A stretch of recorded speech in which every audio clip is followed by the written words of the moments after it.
Hello, everyone, and welcome to Pod TV's Economics with David M. Walker, the Honorable David M. Walker, former U.S. Comptroller General of the United States, and also the author of America in 2040, Still a Superpower?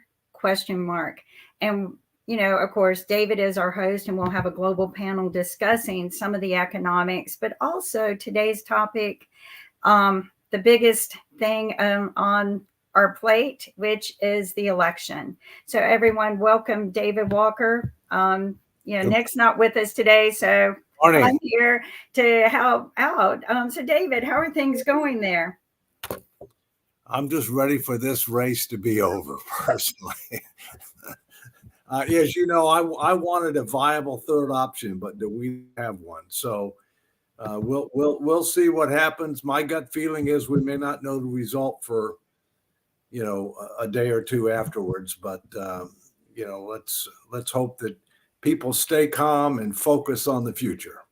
Do you think that it will be a calm election ending? Oh, I think tens of millions of Americans are going to be very upset, no matter how the result of the election is. The real question is that will they stay calm and focus on the future, which is what I'm calling for, and what I will be calling for, no matter what the result of the election is tomorrow night. There's three things. There's you have the presidential election, which Trump has a slight favorite. He's a slight favorite, but it could go either way. It's well within the margin of error. Okay. You have the Senate, where the Republicans are heavily favored to take the Senate. And then you have the House, which is could go either way. So, I don't think we're going to know everything tomorrow night, but hopefully it won't be like 2000, where we didn't get it resolved until mid-December. Well, I mean, and then, nobody really gets their job done when that happens. But how much influence, does a president themselves have on the economic and power on the economics of our country? Isn't there a lot of control with the Congress and our lawmakers? It depends upon the issue.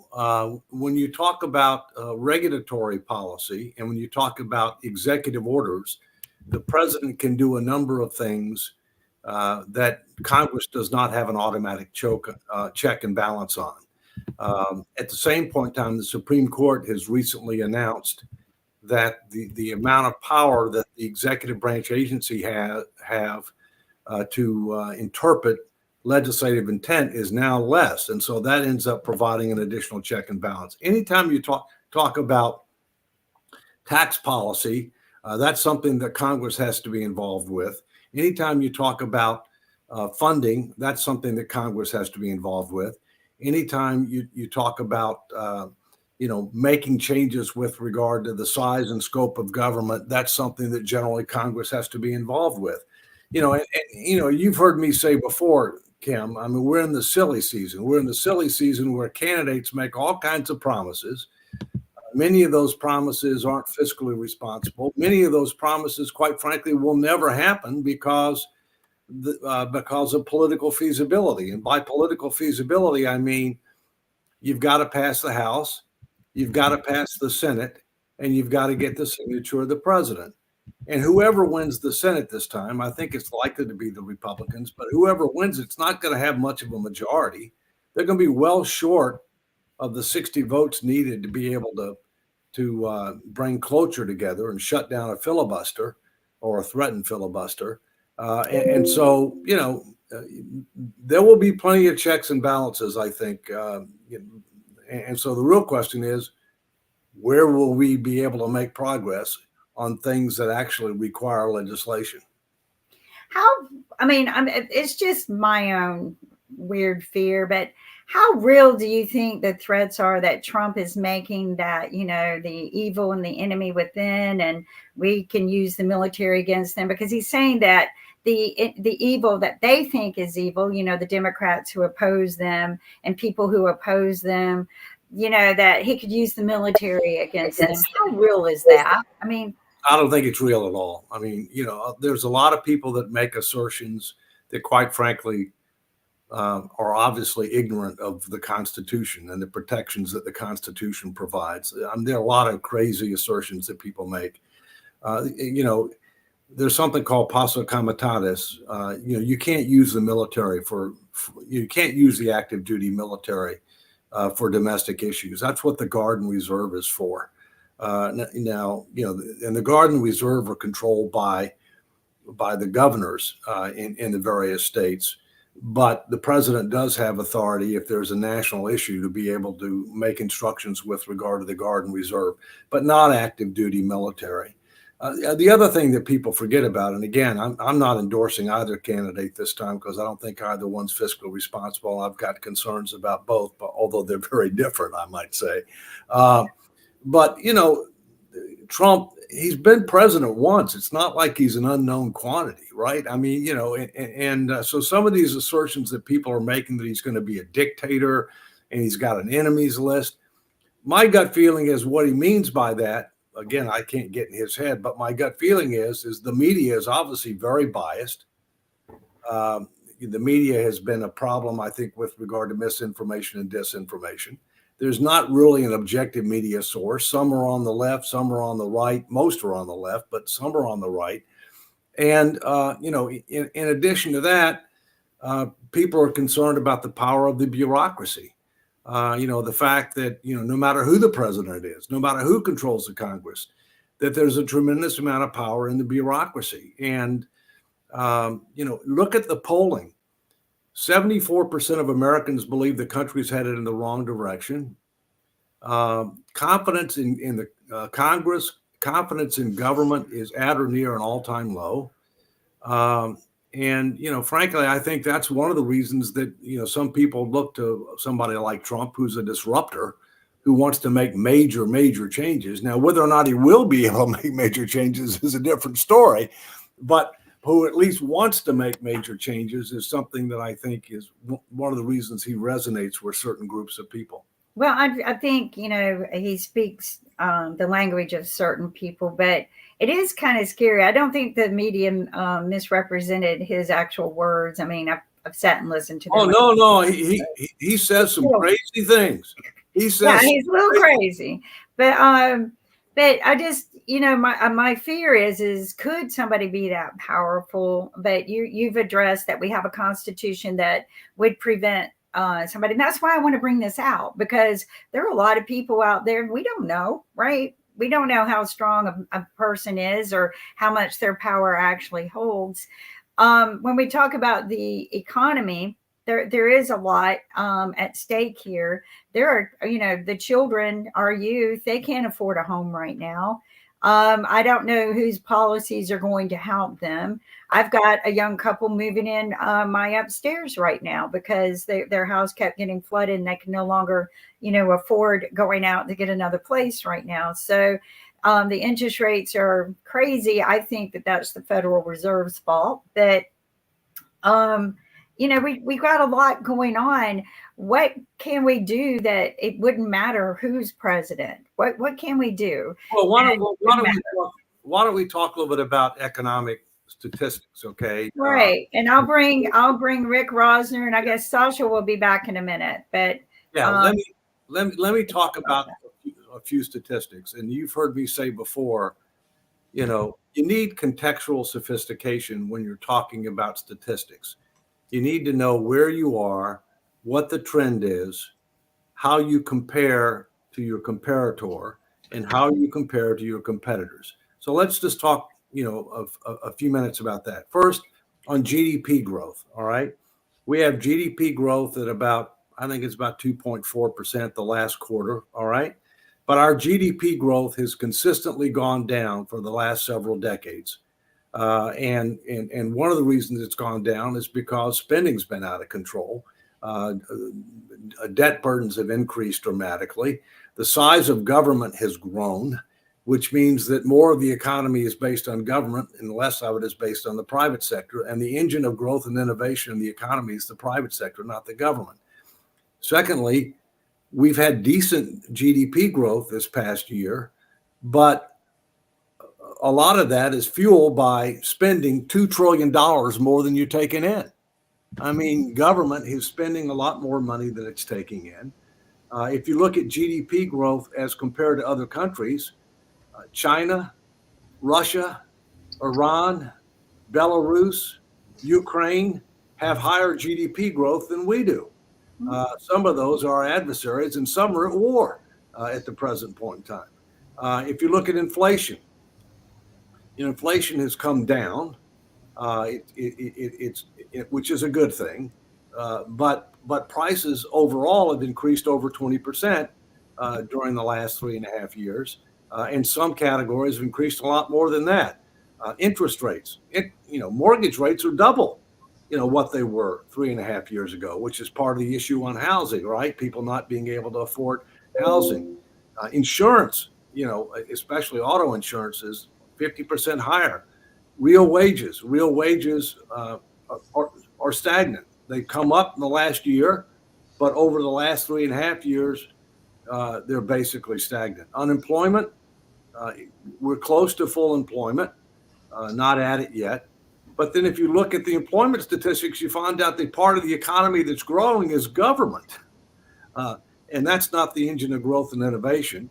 And the unemployment numbers now are actually higher than the unemployment numbers were pre-COVID.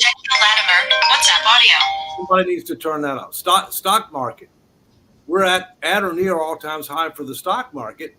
But when you adjust for inflation, you get a very different answer with regard to how things have gone as compared to other periods of time.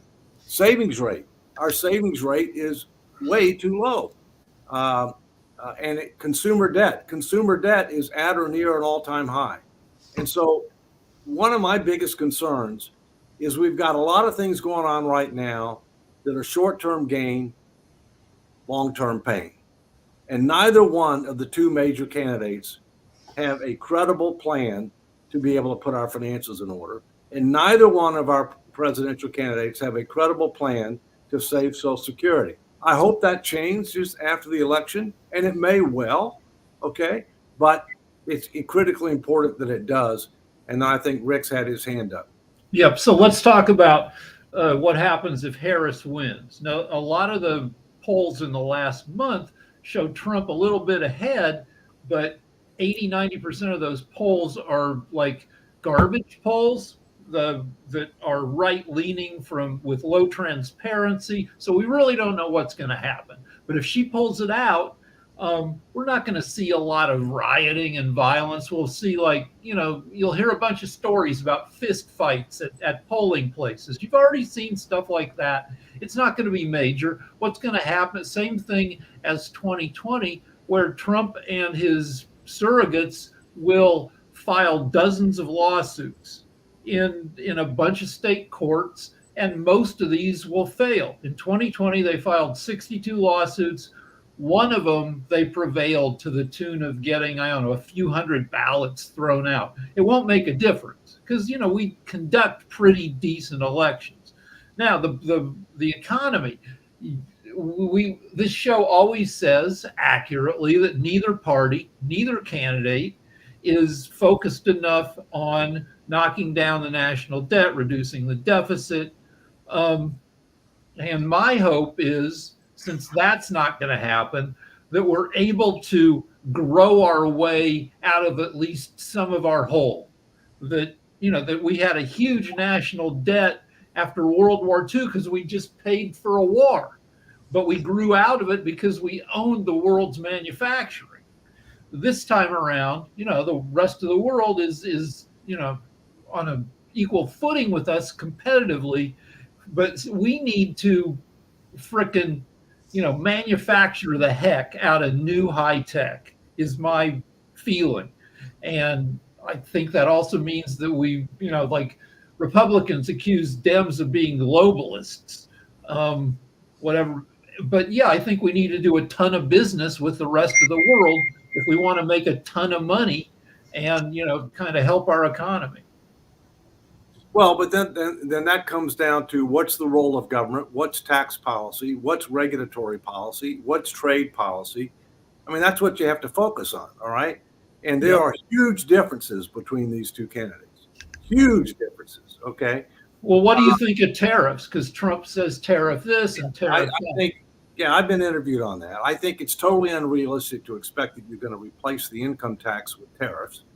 You know, the federal government did use tariffs as its primary means of raising revenue, uh, up until the early 1900s. But there was a very different situation. Okay. I mean, the federal government was only 2.5% of the economy. Now it's approaching 25% and growing. We didn't have the income tax, back when we were using tariffs. In addition to that, for the first, 100 years or so, we were competing against Europe, which was way ahead of us with regard to manufacturing and industrialization. So one of the reasons that we use tariffs is not just to raise revenue, but to try to be able to help, protect our emerging manufacturing industries, if you will. And you're right, Rick. I mean, the key is that at the end of World War II, we were 50% of global GDP. All right. And the dollar was as good as gold. We had 16 people working for every person drawing Social Security benefits, but those numbers are dramatically different now. And yeah, we've got to look at all these different elements, and I'm happy to talk about it because there are big differences. In the case of Harris, he recognizes we need more revenues, and she's right. And we're not going to get more revenues just through economic growth. All right. We want pro growth, but we're not going to get anywhere near the kind of revenues we need just through growth. So we're going to have to do tax reform that will generate more revenues. On the other hand, Trump wants to reduce the size of government. He's right. Government's grown too big, promised too much, subsidized too many. We have to right size government. And so, I think one is more likely to tip toward the revenue side. One is more likely to tip to the spending reduction side. Truth is, we got to do both and more, plus have pro-growth policies. Sasha's got his hand up. David, I have a question to you. It's for the first time in history of the United States, at least, the payments of the debt, the interest, just interest, is bigger and getting bigger and bigger than the Pentagon expenditures, the military payments. And there is a historian, well known and popular now, Neil Ferguson, who invented so-called Ferguson law, that when such situation happened, the country is getting on decline, and there is nothing that can save its supremacy role in the world. So if that's the case, here is a title for your new book. Will China be a superpower by the 2040? You can start write it. Well, okay. I define a superpower, Sasha, as you probably know, as global economic power, global diplomatic influence, global military capability, and global cultural influence. And it's all going down. All okay. four. Yeah. Okay. Let me come back. Yeah. And I think the answer to that for the United States is yes. But I also say we're on decline. On our present path, we are on decline. And that's why we need major course correction. Okay. And I was just asked within the last month, it's going to be published here any day now by International Economics Magazine to give the odds that we would have a global debt crisis within the next 3 years. And my answer to that question, they asked about 10 people around the world, and we'll see what the other answers are. But my answer was, if we stay on the current course, all right, which includes the fact that we're now spending more for interest than we are, not just defense, but Medicare, and we're on track to spend more on interest than Social Security within the next few years. All right, so it'd be the number one line item for which we get nothing. My answer was 70%. 70% chance of a global debt crisis within the next 3 years unless we course correct. At the same point in time, I believe we can course correct. We must course correct, and hopefully we will course correct. I will tell you that the debate that that I co-moderated in Hollywood about 10 days ago with the second tier presidential candidates. There were three candidates, one for the Libertarian Party, one for the Green Party, and one for the Constitution Party. The Constitution Party said, I think it's too late. I think we're on decline and we're going to stay on decline. The Libertarian Party candidate says, I fear he might be right, but we need to try. And the Green Party candidate really didn't have an answer on it. So I think we've got a lot of red lights that are flashing. I think with regard to China, China's got some serious problems. And one of the biggest concerns that I have, Sasha, is the international security aspects of what happens in this presidential election. You know, China, Russia, Iran, North Korea, and others are clearly aligned against our interests. They will try to exploit weakness if they perceive weakness. And that's a much bigger issue, I think, than people realize. Last thing, I think we're not taking the BRICS seriously enough. Kim, why don't you moderate? Why don't you moderate? You got to turn on you're muted. Right, Kim. right. I got one thing to mention that I don't think anyone pays attention to is, and I was there when it happened, is that, you know, Biden's administration, they didn't use tariffs or tax cuts and deductions to get Ford to shut down their operations in China and move manufacturing back to America. They got them to come back by saying, we will buy from you. Incentive. Okay. Not giving them things up front that cut our throats and bleed us to death, like the huge tax cuts that Trump gave a lot of people that drove our deficit sky high. And then that impacts the middle class. So I just want people to take a look at things that they're not looking at. I was sitting right there when it happened and when Ford was making the announcement. So there are other things that they did. You know, Kamala has gone in and helped adjust things so that people who are in debt way up to here in medical bills, that is not hurting their credit scores right now, so they can get jobs and get the things that they need to get out of the debt. Because sometimes when your credit score is messed up, you can't. So look a little deeper at what's really going on as opposed to just what the media is telling you, because there is a lot. And Biden's administration, what I liked about what they did was the incentives that they were giving people, not free money, not free tax cuts that kill us. And the tariffs, I think, I agree with you, David. I don't think that that's the way to go, but I could be wrong. But we've got Rick with his hand up. Right. So just so you know, real quick, the Biden administration kept the Trump tariffs on China, and our trade deficit with China is at or near an all-time high. Yep. Right. So when you look at the countries of the world that are nimble, like China has done some in the past, I don't know, 20 years, they've changed their economy a lot, but they're a dictatorship. And also it depends on who's the dictator in charge. I heard the latest guy isn't as nimble or as good. He's more old school. And so China's a little bit more messed up than, you know, and as a competitor than under the previous guy. And then you look at some of these other countries that try new ideas, like Finland and Estonia. Estonia, you can become an e-citizen. You can communicate with them and say, make me a citizen, and fill out, and you can continue living in the country you're in, but somehow you're an electronic citizen. So anyway, the deal with those countries that try these new things, they have 2 million people. They're little teeny countries. And the US is a giant cruise ship, and it takes like 3 miles for us to turn 10 degrees. So I don't know how our government can keep up with the changes in technology to keep abreast of you know, all our problems and all the new issues that are going to arise. David? Well, one of the things that I proposed about 12 years ago was a government transformation commission. And recently, Elon Musk has proposed a government efficiency commission, which is a subset of what I was talking about. Because what I'm talking about is, I'll come back to what I said before. Government has grown too big. promised too much, subsidized too many, lost control of the budget, and does not have a strategic plan and does not link resources to results.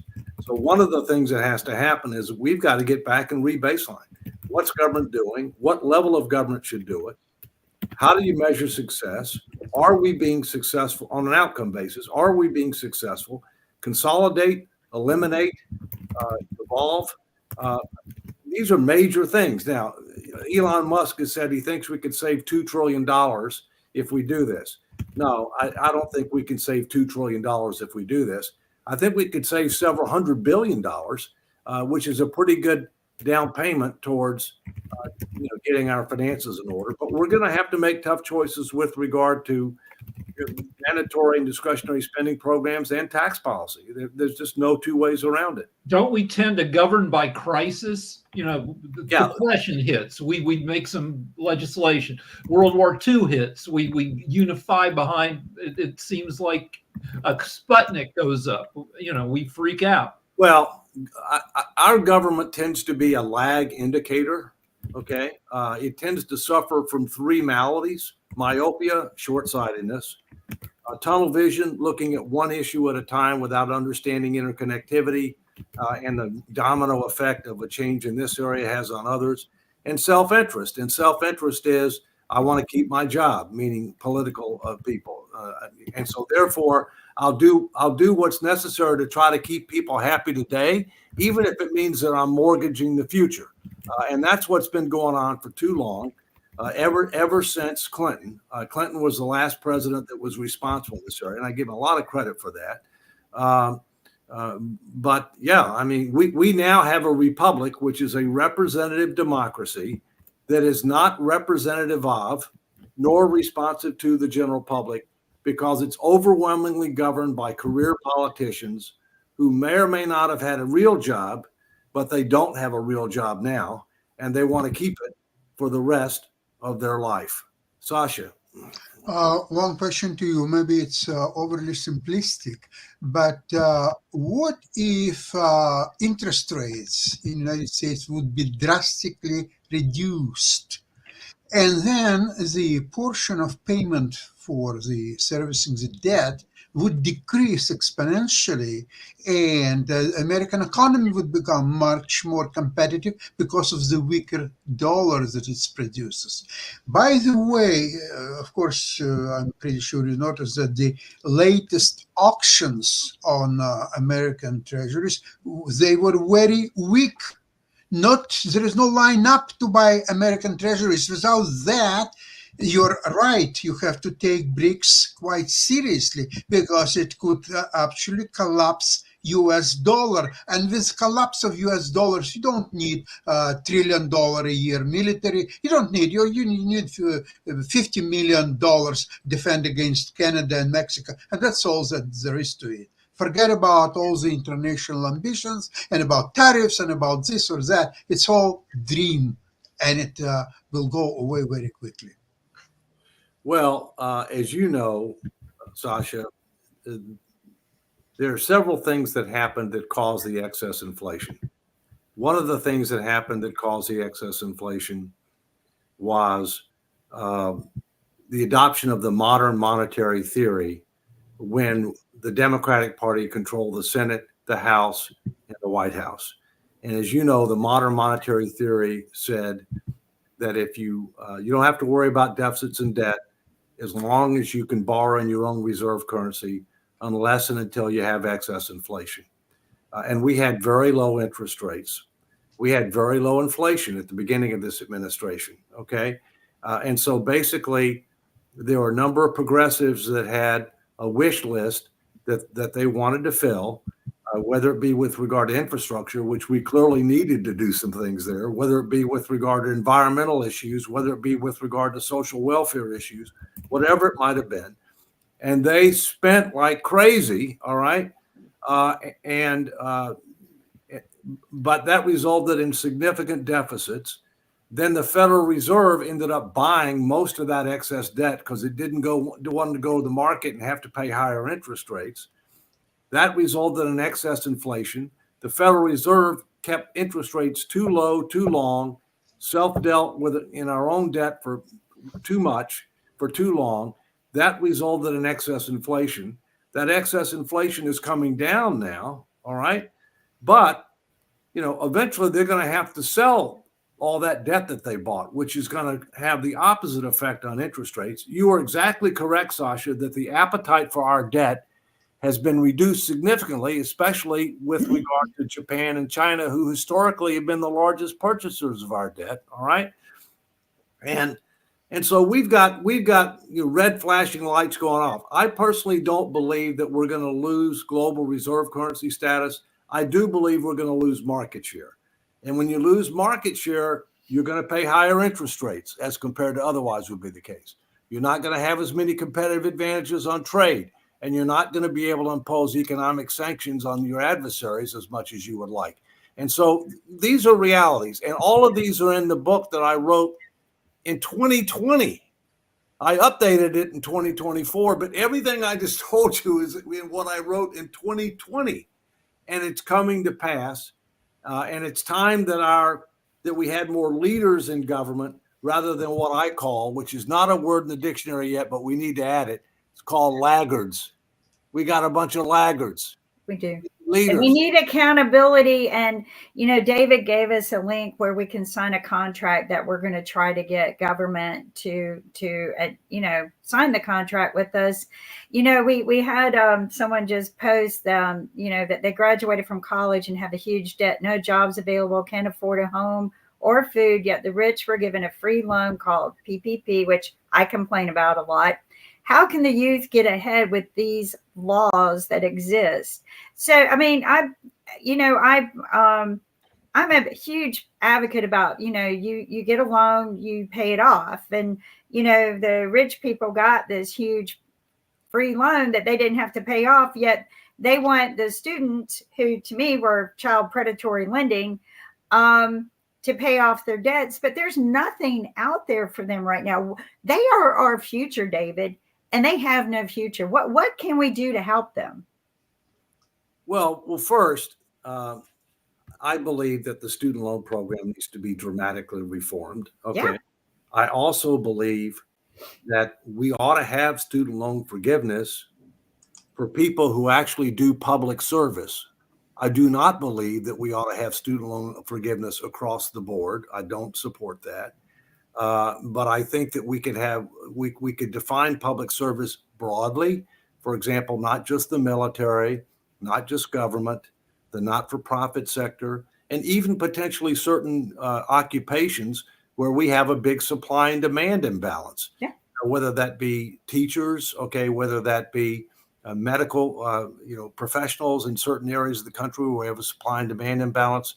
So I think, we need to be doing more. What I do know is this: no president, no matter what their name is and what political party they're associated with, have the authority to unilaterally forgive student loans.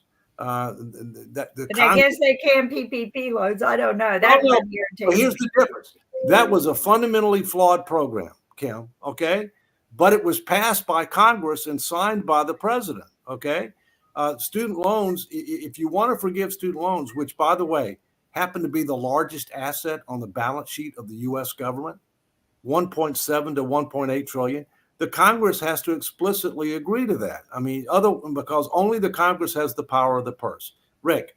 All right. So we govern by crisis. What would an economic crisis look like that would be, because we have little economic crises like every year with the budget and stuff, and eventually we pass a bill for more spending. What would a crisis big enough to freak out the country and unify it to take action look like? Well, I think Sasha touched on it. I think, it's a combination of, hey, Nick, how are you? It's a combination of a failed auction, okay, a failed bond auction, a flight from the dollar.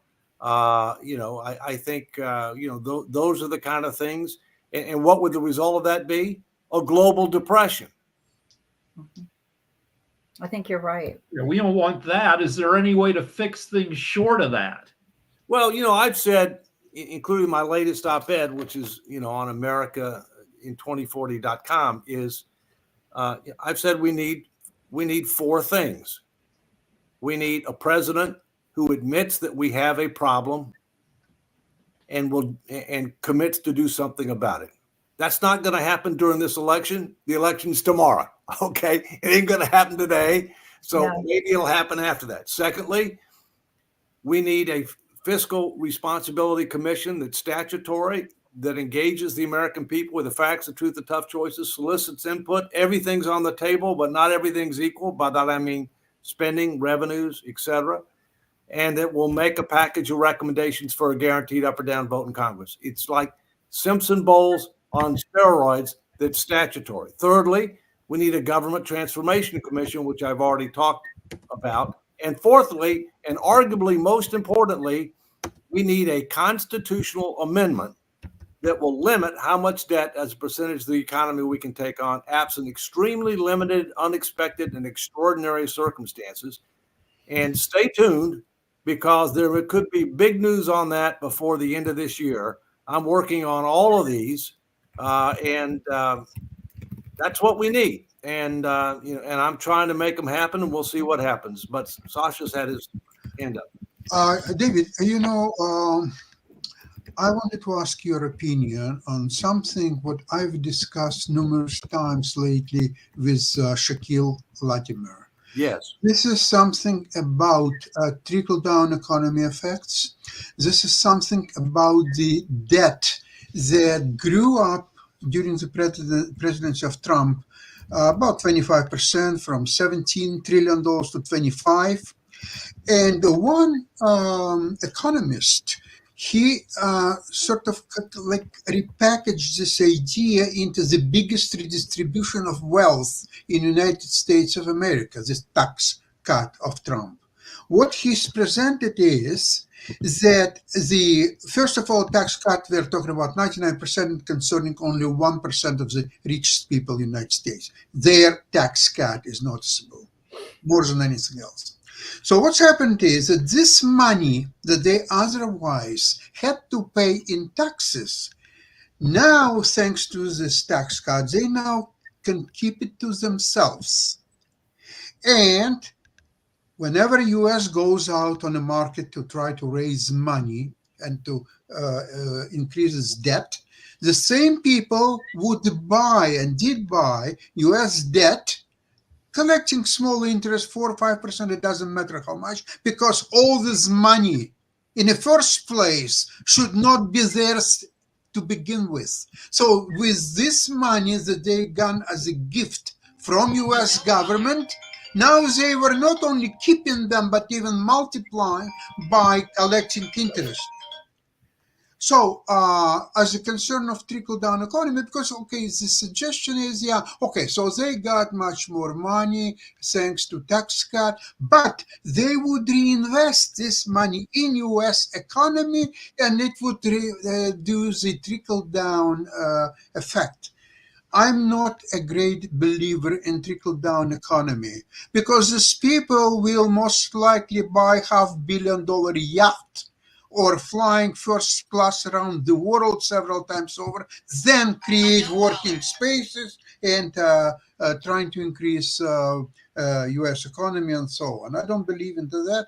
But however, I could be wrong, and my theory that I just presented may be overly simplistic. But in a way, I agree with this statement that it was a great redistribution of wealth in U.S.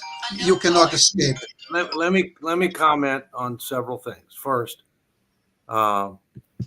you really need to take a hard look at the statistics as to who benefited from the tax cuts. It's not 90% or just the 1%, although they did benefit greatly, okay?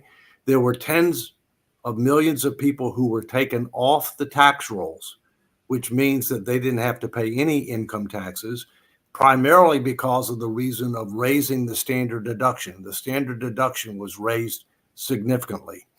The so-called Trump tax cuts did stimulate the economy, but not enough to pay for themselves. They didn't come close to paying for themselves. You're correct that there was about $8 trillion in new debt during the Trump administration. that was due primarily to two reasons. One, the tax cuts, which you mentioned. Okay. The second is COVID. COVID was as big or bigger than the tax cuts. It's only last year of his You presidency. look at, yeah, I know, but it was a lot of, look at the numbers. Okay. Secondly, if you look at the Biden administration, by the end of the Biden administration, the total amount of debt, obviously the percentages will be different, but the total amount of debt that will be added will roughly be equal to what Trump added. All right. So neither one of them have been responsible for very different reasons. And you are also correct that there is a growing gap between the haves and have-nots in America. You are also correct that one of the things that we have to do as part of tax reform is we've got to get more people paying something, and the wealthy have to pay more. And the real question is, how do we make that happen? So that is, I think, what we're trying to provide a little contextual sophistication. The other thing is we've got to be competitive on corporate taxes globally. My personal view is we took it lower than we needed to take it in order to be competitive. When I engaged with the American people, they overwhelmingly agreed a 25% tax rate. We're now at 21. Trump talks about taking it lower for people that manufacture in the United States. But I think we need to retake a look at this. Raising the minimum wage. A lot of states have already raised the minimum wage. Okay. One of the reasons for the earned income tax credit is to take pressure off raising the minimum wage. I think we ought to take a look at the minimum wage. It hasn't been raised in a long time. And I also think we have to take a look at the earned income tax credit and the interrelationship between raising the minimum wage and how the earned income tax credit works.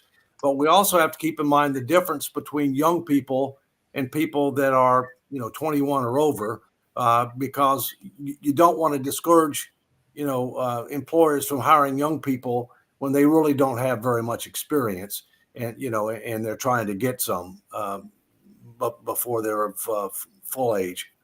Okay. So in the 50s, 60s, 70s, tax rates for high earners were incredibly high. 90% for Kennedy. Yeah, but there were also a ton of tax shelters. But it seems like people were more willing to pay taxes back then. Is that true? Has people's behavior changed, or what's the deal? Here's another way you have to look at it, Rick. One of the ways I look at it, I'm not saying it's right or wrong, but I think it's relevant to take a look at it.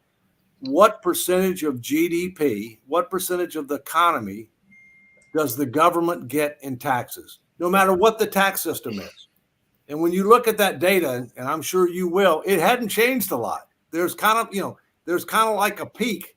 You get up to about 21% of GDP, and it doesn't make any difference what your tax system is. That's kind of what the peak is. The problem is that the system we have now is way too complicated. All right, it can't be effectively enforced. We have not enough people paying something. We have too many people not paying enough, so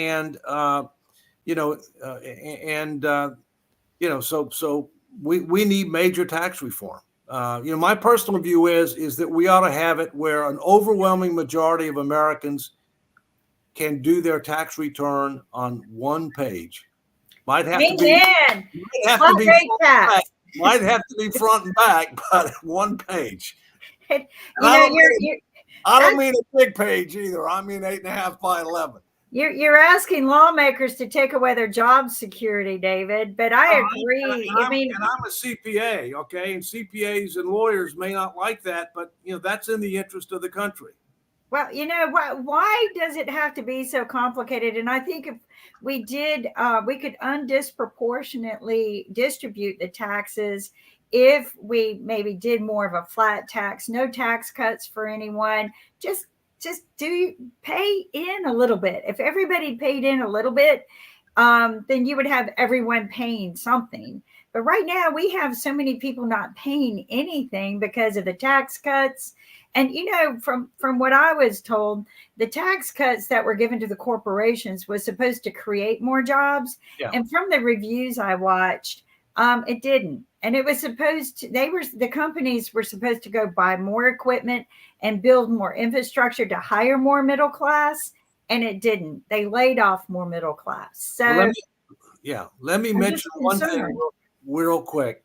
I just have to note for the record, I've never seen Jacoby as dressed up as he is. I know.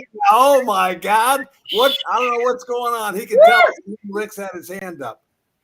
Yeah, go ahead, my Jacoby. kid is, sorry, Jacoby's muted, but. Yeah. Okay.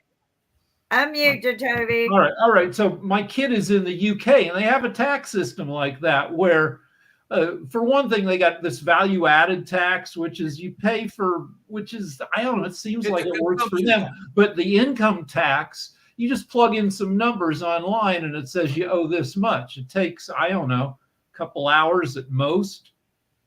I think from an intellectual standpoint, most economists will tell you the ideal revenue source is a progressive consumption tax. All right. I mean, that's what they'll tell you. Okay. But our income tax needs to be dramatically streamlined and simplified. We can think about some consumption-oriented taxes as well, and there are pros and cons to that. A lot of politicians are concerned, that you're crossing what they call the Rubicon because, maybe the tax rate starts out low, but then you just pump it up, pump it up, pump it up. Again, we need more revenues, but we got to get control of spending. Yeah. Spending's out of control. Jacoby, all dressed up, check you out. Come on in and ask your question. Got some place to go too, looks like. Well, I actually do. It's a sad place I have to go to, but we'll leave that on the side. But yeah, I mean, when I actually have things that I've really got to take care of. For example, Dave, I got to dress up a lot lately because I'm trying to raise money for a business that I'm in the middle of building. So that's another thing that I got to do. So I on occasion, but it's nice and relaxed to spend time with family. So that's why I don't dress up all the time to come on the shows. Oh no! But my question. So my question, because I mean, since we're talking about the tax code, and I think we all can agree that it'd be great if the tax setup was easy, like the 1040 EZ, which isn't easy. It's still kind of complex when you actually look at the verbiage on there and everything. From what I had read and tried to research and look up, which I would like your input on a lot on, because from what I understood is that the reason it is extremely complex is because there are a lot of hands in the pocket that make money off of individuals that really cannot understand the tax codes and the tax language and verbiage that is there. So there are a bunch of companies that lobbied for this complex setup that we have. What are your views on that? Well, I think there's no question that my profession, certified public accountants, and the legal profession make a lot of money off of a complicated tax system. In addition to that, the wealthy and major multinational corporations might like it to be complicated because they can afford to have top experts deal with them, and frankly, the IRS tends to be outgunned. I mean, they can't really keep up with the capabilities that high net worth individuals and global corporations have to engage in a range of tax planning activities. Understand that tax avoidance is legal, tax evasion is not legal, and there's a fundamental difference there. But the more complicated it is, the more opportunity you have, not just for tax avoidance, but tax evasion. Nick, you're there. Where are you at? Muted. Okay, there. Nick, where are you? I'm in. I gotta mute myself here. No, you're okay. You muted me. You're not gonna be able to hear anything. I'm in Barcelona, Spain, in a cafe because my internet's not going on till tomorrow. And this is internet. They actually have internet on this cafe, but there's hundreds of people here and it's really loud. Well, it's just so good you to can't hear see you. anything. It's good to So see you. I'm just muting myself. All right. All right. That's good. Thank you. Thank you for joining. Okay. Well, you know, Nick, if you have any questions, you can type them in and I'll ask them for you. I know Nick wanted to be part of this because of the elections, but he will be with us tomorrow. So most of the wealth are through capital gains, but I have a question for you. Let's talk about that just for a second, okay? And then ask. Yeah, because that's Adam. Yep. That's what a lot of people don't realize. Wealthy people don't make their money on wages. They make their money on investments. And depending upon how long they hold that investment, they can get a more favorable capital gains rate. In addition, investment income is not subject to social insurance taxes for Social Security and Medicare. That's why some believe the thing is to streamline and simplify the tax system. If we can keep the top tax rate no higher than about 28%, then tax capital gains the same as ordinary income. You still won't have to pay social insurance taxes on that. But that way, you're going to get a lot more from wealthy people because most of their income is through investments, not through wages. I'm sorry. Go ahead, Kim. And it's taxed differently. So there you go. Yeah. Right. Okay.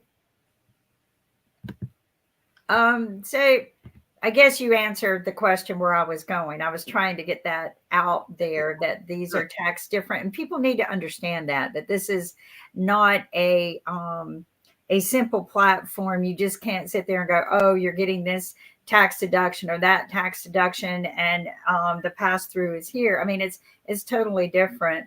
So, but anyway, we are heading, I think, in the wrong direction. But I think when we have these kind of conversations and maybe we get out there and educate the youth, which is who we need to be more concerned about, maybe we can make the changes that are necessary. And, I think Adam mentioned something. We need to stop the overspending. You've always said this, David, stop the bleeding. Kim, let me mention something else. We have a major demographic challenge. When I was born, there were 16 people paying into Social Security for every person drawing benefits. Now it's less than 3 to 1. Yep. It's going down to 2 to 1 within the next 5 to 10 years. Okay. In addition to that, our birth rate is 1.62 per female. You have to have it at least 2.1 in order to maintain the same size population. So we need immigration. We need major immigration reform because our current system's fundamentally flawed, okay? But that immigration also needs to be based upon what's in the economic interest of our country, which is what most other countries do, and we don't do. So one of the things I asked a young woman literally last weekend is she was expressing concern about the current state of affairs and what the future holds. And she told me that she's hesitant to have children because she doesn't know what the future is going to be like. Exactly. That is scary.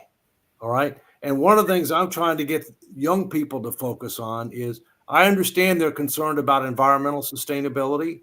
I understand that. I get that. It's a legitimate concern, although we got to be more realistic about how do we get from where we are to where we need to be within a reasonable period of time. But they don't seem to be concerned enough about fiscal sustainability. And that's as big or bigger issue for them. And that's one that we can solve by ourselves, whereas the environmental sustainability issue is not one that we can solve by ourselves, because if everybody around the planet of significance doesn't participate, we can't solve that problem. So Right. if you had to take $800 billion out of the budget, where would you take it from? Well, first, I wouldn't take anything off the table. Okay. I mean, you can't answer that in 3 minutes. Okay. I would not exempt the Pentagon because I believe there's a lot of waste in the Pentagon. I would end up reducing the size of the bureaucracy across the board dramatically. but not just an across the board percentage. I mean, a more intelligent oriented approach focused on what should the federal government be doing, how should it do it, et cetera. I would not exempt mandatory spending programs, which include social insurance programs. And so those are just a few things. There are a lot of things in the book. The book talks specifically about things that could be done to significantly reduce spending. When the American people were asked when I did that tour what their thought was, they said 3-to-1 spending reduction to revenue increase, including interest. So if you can end up closing the gap between revenues and spending, you'll spend less on interest. That counts as a spending reduction, okay, if you will. The book has a lot more detail, but you can't do it in 3 minutes. Okay. American2040.com. So I want to make an announcement that you are doing a show with Steve Rao today, American Politics, at 2 p.m. Eastern Standard Time. Please tune in and watch us. We're going to try to arrange it so people can also text in questions. I'm very excited about this show. This is a pilot. Hopefully it will become a series. But, David, do you have anything to say about it? Well, Steve Rao asked me to participate in this program because we're the day before a major national election, and a lot of people are concerned about where we're at, what's likely to happen. And so I agreed to do this. We'll see whether or not it turns out to be a recurring thing. If it is a recurring thing, it won't be weekly. It might be periodic based upon events. But let's just say that at least in our country and to a certain extent, many other countries around the world, people are focused on what's going to happen tomorrow in the U.S. election. I agree. And, I think that education is the one thing that we need the most, and getting out the real information to the people, not just what's being echoed in the media. We need to be a little more selective and careful, but having these healthy discussions, talking about, is this real or how does this really work? And I think this kind of education is very important. So thank you for doing these shows, David. Happy to do it. I think Jatovi's got his finger up there. Yeah, I see Jatovi. Yes, Jatovi. At least it's the proper finger. I don't know which one. I don't know which one he's going to have up tomorrow. We'll find out. Well, that depends. That depends on where it goes. That's what I said. See, Dave, we got to hang out more. I'm serious. When you come to North Carolina or you come down to Durham, please give me a ring. Let's hang out one of these days. All right. One of the things that I think that you had just mentioned about youth having kids, I don't think it's that they don't want to. They don't think about fiscal responsibility in terms of the government. I think they think about fiscal responsibility for their families, due to the fact that it is so expensive at this moment to have children. And I think that's where we run into the issue more so than, thinking about the future or what to put out there. It's expensive. I think you're exactly right. Okay. You're exactly right. My point is it's going to get a lot worse if we don't put our government finances in order, but you're exactly right.